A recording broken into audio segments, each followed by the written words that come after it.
চলতে পারবে। সেক্ষেত্রে ওদের জানার পরিধিটা আরও অনেকখানি বেড়ে যাবে। সরকারের কাছে আপনাদের এই বিষয়ে কি প্রত্যাশা?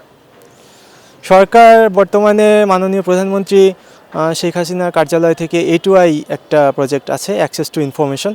সেক্ষেত্রে সেখানে দৃষ্টিপ্রতিবন্ধীদের জন্য ব্রেইলে এবং ডিজিটালভাবে কিছু নতুন নতুন উদ্ভাবন শুরু হয়েছে।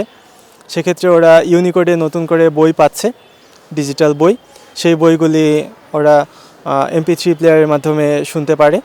এছাড়া কিছু প্রযুক্তির যে ছোঁয়া সেটা ওরা অনুভব করে এইভাবে যে ওখানে একটা অনলাইন পোর্টাল আছে, সেখানে ওরা ক্লাস ওয়াইজ বইগুলি মাল্টিমিডিয়া হিসেবে পায়।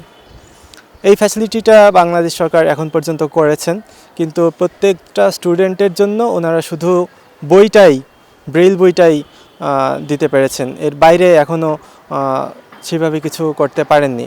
কিন্তু অন্যান্য স্কুল আমরা দেখি, সেক্ষেত্রে সেখানে ডিজিটাল ক্লাসরুম যে কনসেপ্টটা আছে, যে ক্লাসরুমে তারা অডিও ভিজুয়াল কন্টেন্ট পাবে, সাথে বইও পাবে। বইতে যেটা আছে তারা সেটা পর্দায় দেখতে পারে, শুনতে পারে। সেভাবে শেখার ব্যবস্থাটা এখনও সব স্কুলে হয়নি। আর প্রতিবন্ধী স্কুল যেগুলি আছে সেখানে সরকার এই ব্যাপারটা, ডিজিটাল ক্লাসরুমের ব্যাপারটা যদি আরেকটু